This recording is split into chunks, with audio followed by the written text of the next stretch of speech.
comme président d'une organisation sociale ou de ce qu'on appelle généralement la franc-maçonnerie. Tu vois bien que c'est des gens qui viennent du Nord, qui viennent intronisés. C'est pas les Africains, ou alors c'est pas ses collègues qui l'intronisent. Le nom qu'on lui donne grand maître de la franc-maçonnerie, c'est l'illusion. Mais tout cela, même d'autres s'appellent grand maître de l'Orient, grand maître de ceci, grand maître de cela. Voilà, donc c'est ça. Et tu vois, le prix qu'ils viennent appeler personne sur la terre est grand, au maître. Le maître. Parce que quand tu entends grand, c'est tout simplement grand maître, c'est tout simplement dire que c'est lui qui les enseigne, c'est lui qui construit les regards, c'est lui qui construit la compréhension qu'ils sont.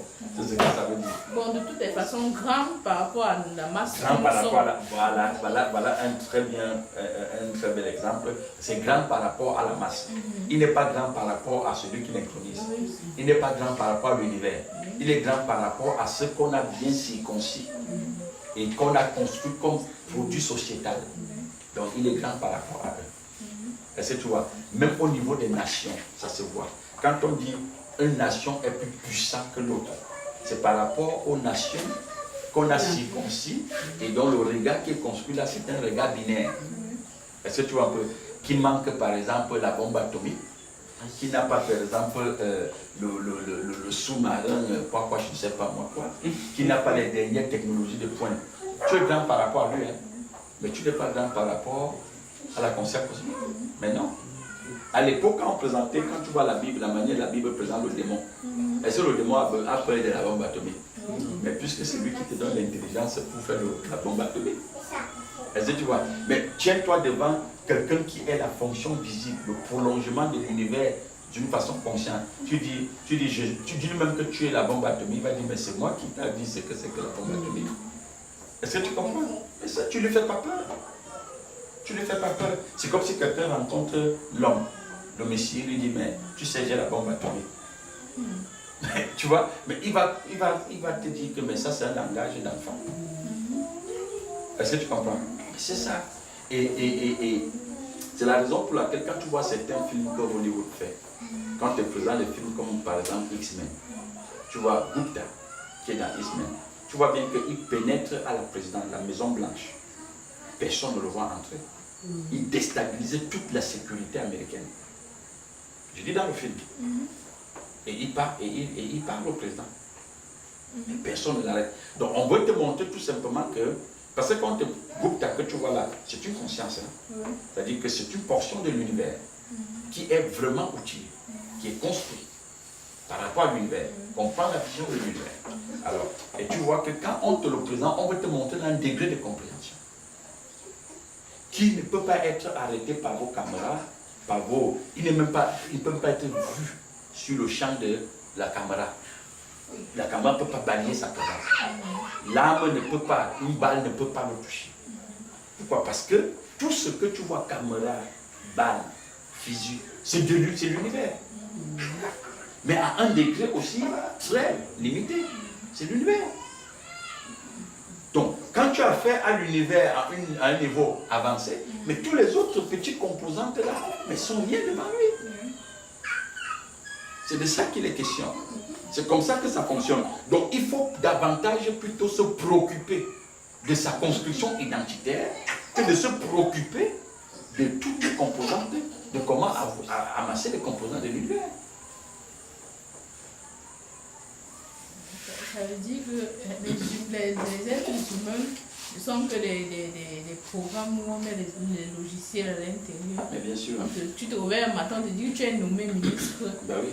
Puis tu te comportes comme un ministre. Oui, c'est l'information. Mais tu ne connais pas le fond de la chose. C'est ça.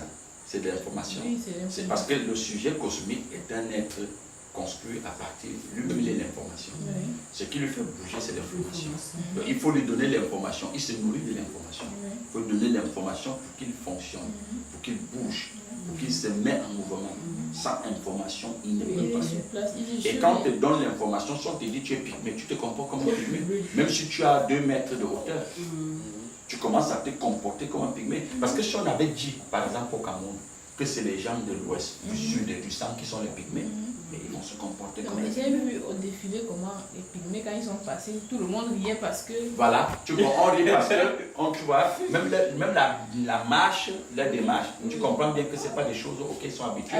Et tu vas voir que ceux qui riaient là, c'est parce qu'au Cameroun, on a compris que le pygmée, c'est celui qui n'est pas allé à l'école. Oui. C'est celui qui n'est pas, qui est en forêt, ouais. qui vit de la chasse et de la cueillette. Mais pourtant, la chasse et de la cueillette était une expression de l'univers à une époque. Tu comprends? Comme la conscience est en train de muter, maintenant, eux, comme ils sont restés à ce niveau-là, on les voit comme les derniers. Non, mais eux-mêmes, ils font partie de l'univers. Le pygmée, c'est un degré de compréhension. C'est à partir de ce niveau-là que tu peux comprendre ce qu'on appelle degré de compréhension. Donc, tu peux trouver quelqu'un qui est à 2,50 mètres. Il est pygmée. Mais à l'école, on nous dit le pygmée, c'est quelqu'un de petite taille. Le pygmée, c'est quelqu'un qui n'a pas été intégré dans les activités modernes. Est-ce que tu comprends? Mais pygmée, ça ne veut pas dire ça. Pygmée, c'est un degré de compréhension. C'est un degré de compréhension. On a des gens qui sont au centre-ville de Yaoundé, Douala, mais qui sont des pygmées. Il y a des pygmées qui enseignent à l'université. Mais bien sûr. Donc c'est comme ça. Donc, il ne faut pas regarder le pygmée au niveau de la description extérieure. Le pygmée, c'est une construction identitaire. C'est comme ça. Et tu verras qu'au fur et à mesure que la conscience est en train de muter, regardez hier, les petits téléphones qu'on utilisait, les petits téléphones avec les boutons, qui n'étaient pas les smartphones, mais ils sont comme les pygmées aujourd'hui devant les smartphones. Est-ce que tu comprends? Donc quand tu prends ce téléphone qui n'avait pas de mobiliste, oui, mais c'est des pygmées. Mais pourtant, il a hier été des stars. Ils ont été à la une.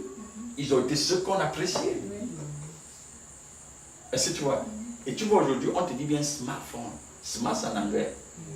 Quelque chose qui est taillé, bien construit, tu vois, et filé, qui a un autre éclat que l'autre n'en a pas. Smartphone. Donc, de montrer qu'il y a juste une mutation de la conscience. Parce que le smartphone, c'est une conscience. C'est un degré de compréhension. Un degré de compréhension. Et maintenant, quand tu vas même maintenant au niveau des smartphones, tu verras qu'il y a les présidents des smartphones. Il y a les empereurs des smartphones. Parce qu'il y a des smartphones, quand tu vas prendre un smartphone, on te dit que même c'est le prix qui t'indique. On était dernièrement dans une boutique, on nous a présenté, on l'appelle le fantôme. Tu vois, on te dit le fantôme. Tu vois les noms qu'on leur donne. Et j'ai posé la question, monsieur, pourquoi le fantôme? Il dit, mais tu ne peux pas savoir ce que ce téléphone peut faire. Il dit, bien, ce téléphone peut faire. Il parle du téléphone comme un humain. Tu vois, où tu comprends bien que c'est une conscience. C'est une compréhension du téléphone. Alors, c'est ça. Et le téléphone, l'ordinateur n'est pas différent de l'humain, parce que la seule différence c'est que bon, on peut l'acheter au marché, on offre à l'enfant. Mais même les humains, on achète au marché. Même les humains, on achète au marché. Aux États-Unis aujourd'hui, quand tu veux ton enfant, la couleur des cheveux, des yeux, il y a des boutiques, tu peux commander l'enfant là-bas. On commence à te dire ce que tu vas manger, boire et comment tu vas te comporter. On te donne des produits pour fortifier ça. On achète. Et on achète aussi, il y a des marchés où on vend des êtres humains. Il y a des marchés où on vend des pièces de rechange des humains. N'est-ce pas? Marché noir. Même plus le marché noir, aujourd'hui ça commence à être légalisé. Actuellement on vend les doigts, on vend les oreilles. N'est-ce pas? On vend tout. Qui est fabriqué avec la technologie 3D. Voilà. Donc tu comprends bien que l'humain n'est pas différent de la voiture. Elle a ses pièces de rechange. C'est comme ça. Avant, dans la religion, on disait que Jésus change mon cœur, change mes poumons parce que je suis malade. Mais maintenant, tu vas à l'hôpital, tu payes, puis on te change le cœur. Quand on dit avant, c'est parce que de toutes les façons, on était dans les, comment on appelle, l'arrière-pays. Parce que tu vois, l'univers, c'est un village, hein, ou un pays. C'est un seul pays, l'univers. Bon, maintenant, il y a des gens qui sont à l'arrière-pays. C'est-à-dire que le courant n'est pas encore arrivé. Quand on dit dans l'arrière, c'est-à-dire qu'il n'y a pas encore l'électricité. Il n'y a pas d'eau, il n'y a pas de gaz, il n'y a pas de route goudronnée pour arriver là-bas. Donc s'il faut arriver chez vous, ça prend des jours très enclavés. Bon, c'est ça l'arrière-pays. Donc tu comprends bien que ce que vous demandez hier, que Jésus vous donne, mais les gens qui étaient en Occident, ils n'avaient pas besoin de Jésus pour ça. Quand ils sentent que son poumon a un problème, ils vont comprendre. On achète l'autre à la boutique, on coupe le plastique, on le fixe. On sort ça du plastique et ça a même le code de barre. Est-ce que tu comprends? Mais c'est comme ça. Donc c'est pourquoi quand tu vas venir dire que mais, si tu donnes ta vie à Jésus, il va changer tes poumons. Il dit mais moi je l'ai acheté hier au marché. Tu comprends? Donc il comprend plutôt qu'il faut travailler, avoir de l'argent et s'occuper de soi. Mais toi tu penses que c'est Jésus qui va venir s'occuper de soi, de toi. Tu comprends bien que c'est la manière dont on construit les gens. Et au fond, maintenant, même celui qui va dire donne ta vie à Jésus parce qu'il va changer tes poumons, tu vois qu'il ne cherche pas Jésus pour changer son identité, mais c'est pour changer son poumon. Donc pour changer l'univers. Est-ce qu'on change l'univers n'est pas fait pour être changé? L'univers n'a pas été conçu pour être changé. L'univers joue son rôle. Il joue son rôle. C'est ça. Et ce où tu comprends, ma soeur, qu'on est dans un système où les produits qui sont là, quand ils viennent de Dieu ou du Créateur, c'est parce qu'on était ignorant. Tu comprends? Si les poumons se changent et que nous venons du Créateur, mais les voitures aussi viennent du Créateur. Le ventilateur vient du Créateur, la caméra vient du Créateur. Parce qu'on change tous les pièces de rechange de ces gens-là. Tu comprends un peu? Voilà. Et tu vois, tellement, parce que quand on était dans la religion, tellement on demandait des choses à Jésus que je me rends compte maintenant que si toutes ces choses qu'on demandait à Jésus, il y a certaines personnes qui les ont. Donc ils n'ont pas besoin de Jésus alors. Parce qu'on a tellement demandé les voitures, les maisons, tout ça. Donc eux, ils ne prient pas Jésus pour avoir ça. Tu vois, quand tu arrives dans certains pays du monde, même l'enfant de 10 ans a sa voiture. L'enfant de 10 ans a sa voiture. S'il peut conduire. Est-ce que tu comprends? Donc, tu vas demander à Jésus, tu vas aller lui dire d'aller demander ces choses à Jésus. Il va dire, mais tu lui perds du temps, tu l'embrouilles. Je dis bien, tout ça a été bien planifié pour avoir une ressource qui passe le temps à invoquer. Tu vois? Et on te présente Jésus comme un être qui vient seulement te donner la voiture. Et le comportement de la foi. Le comportement de la foi, tu marches avec les clés sur la main. Tu vois, le comportement de la foi, tu fais le trousseau avant que l'enfant n'arrive. Le comportement de la foi, tu commences à avoir un terrain, tu dis le terrain, ce serait le mien. Tu vois un peu? Je veux construire une maison. C'est ça. Mais pourtant, dans d'autres sociétés où tout est bien structuré, mais si tu as besoin d'une maison, tu vas demander un crédit. On te supplie même pour te donner le crédit immobilier. On te supplie. Donc ce que vous vous peignez pour aller ennuyer Jésus pour ça, mais c'est l'être humain qui met ça à ta disposition. Donc quand il arrive, s'il arrive alors dans la société où les gens se peignent pour aller ennuyer Jésus, mais il va vous dire Jésus. Et vous allez quoi? Parce qu'il va vous donner ce dont vous demandez à Jésus. Et il va vous montrer que Jésus ne vous a pas donné ça il y a 5 ans que vous demandez. Au premier contact, je vous l'ai donné. C'est pourquoi certaines personnes sont passées pour Dieu.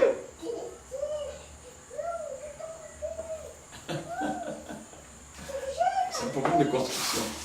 C'est un problème de construction. C'est ça. Quand tu parlais des crédits pour acheter la maison, pour ceux du Nord, bon, tu vas m'excuser, ceux du Nord, ceux-là qui viennent prendre les ressources en Afrique, quand ils rentrent avec ça, ils donnent pas aussi à la population gratuitement. Il faut prendre des crédits. Non, en fait, c'est que n'oublie pas que le système est fait de manière, je répète, même au Nord, il y a la masse. Et qui on a gardé dans les invocations. Ils doivent passer aussi le temps à se soucier, à prier pour obtenir quelque chose. Alors, comme eux, ils ne sont pas trop dans la dimension d'aller demander à Jésus, ils vont faire tourner l'économie en travaillant comme des fous, nuit et jour. Tu comprends? Pour satisfaire leurs passions et leurs désirs. Mais la différence maintenant avec le Sud, c'est que quoi? C'est que les élus du Nord ont quand même fait une certaine répartition de ce qu'ils prennent même peut-être au Sud, ou je ne sais pas moi où, au niveau de la planification. Par exemple, au Nord, si tu es un père d'enfant et tu as perdu ton emploi, l'assistance sociale te suit. on te trouve une maison. Et l'État s'en occupe. Mais cet argent vient d'où? Mais cela vient justement des pétroles, du gaz et tout qu'ils exportent. Est-ce que tu comprends? Ça ne vient pas de la poche du président. Ça vient de tout ce qu'ils exportent là. Est-ce que tu comprends? Bon, maintenant, si l'enfant, tu as accouché un enfant, on paye l'enfant, l'argent là vient d'où? Ça vient de toutes ces exportations, de ce qu'ils appellent les ressources naturelles. Bon, maintenant, le problème avec le Sud, c'est que le Sud, quand tu vas au fond pour bien regarder, le Sud n'a pas encore une certaine maîtrise, compréhension pour mettre les choses comme ça sur pied. Et aussi, quand tu pousses encore le regard, comme tu parlais des grands maîtres tout à l'heure, et si c'était sous l'instruction des grands maîtres pour faire fonctionner le système, tu vois, pour qu'il y ait la masse et la ressource. Et de toutes les façons, à un moment, tu ne peux pas être comme l'enfant de ton patron. C'est ça. Mais c'est ça. C'est-à-dire que la masse au nord est un peu comme l'enfant du patron. Tu vois un peu? Et tu es l'employé du patron. Donc, ce sont des réalités cosmiques. Je dis bien cosmique, qui est propre aux êtres cosmiques. Bon, quand tu le comprends comme ça, ton cœur est guéri. C'est ça le comprendre le fonctionnement de l'univers. Ça comprend le fonctionnement de l'univers. Donc quand tu entends, on parle du social. C'est parce qu'il y a un fond qui est là pour le faire.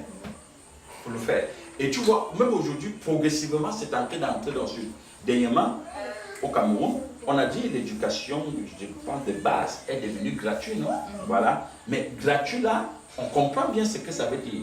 Mais déjà, si on reste comme la masse, pour expliquer ça, ça veut tout simplement dire que quelqu'un dira, bon voilà, nous aussi au Cameroun, on fait quand déjà gratuitement.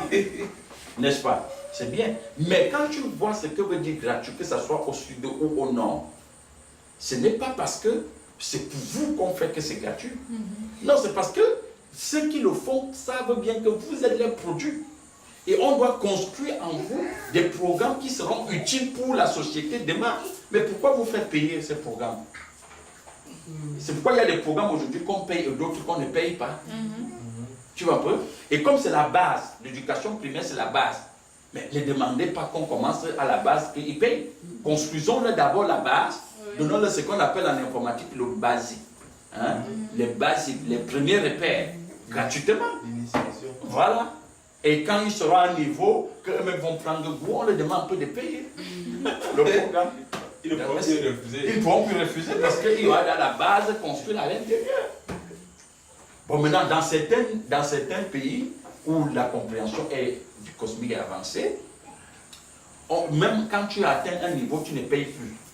C'est-à-dire c'est l'État qui s'en occupe. Parce que l'État juge bien que bientôt tu seras un produit fini et tu seras à son service. Et quand tu vas commencer à ce qu'on appelle travailler, où tu auras l'intégration sociale, tu vas rembourser maintenant.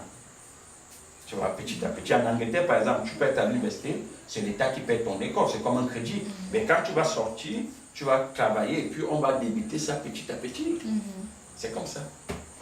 Parce que l'État, c'est qu'en fait, tu vas être à son service. Parce que les programmes qui sont mis là, ce n'est pas les programmes qui viennent du créateur. Tu vois, ce sont des programmes pour servir l'État. Pour servir l'État. Donc, comme il en a besoin à chaque moment, voilà, il faut que lui-même, il s'en occupe. C'est comme si tu vas dire dans un poulailler, tu dis aux poules de payer tous les nourritures là que tu les donnes. Mais la poule ne va pas payer ça. Tu vas pas. Mais toi-même, tu sais que quand tu dis, voici un poulet de 3 jours, un poulet de 35 jours, il est différent d'un poulet de 3 jours. Alors, le poulet de 35 jours, 45 jours, tu vois que le prix change sur le marché. Quand tu vois un poulet de 45 jours, il est différent d'un poulet de 30 jours. Voilà, son prix est différent. Mais le poulet, tous les jours, tu le nourris, tu mets la lumière, il consomme, il boit de l'eau. Lui, pas vraiment que tu l'aimes, mais ce n'est pas parce que tu l'aimes. C'est parce que demain, il va finir au marché. Tu vois, et ça fait quoi? Ça fait tourner l'économie. Ça fait tourner l'économie. Donc c'est comme ça. Ce programme qu'on construit là, ce n'est pas pour toi. Les programmes qu'on construit, ce n'est pas pour toi, c'est pour l'État. C'est pour l'État. Et quand je parle de l'État, l'État c'est la conscience. Je dis bien, l'État c'est pas le visage, c'est pour la conscience. Et pour que les gens le comprennent très facilement, vous verrez que dans tous les pays, nations du monde, il y a des visages qui changent tous les jours, comme chef d'État, non? Alors mais l'État lui-même il reste tout là, il ne change pas. Il ne change pas. Parce que l'État, c'est la conscience. Oui. Donc, c'est comme ça. Donc, ce programme sont pour l'État, c'est au service de l'État. Ce n'est pas à ton service. Donc, c'est ça.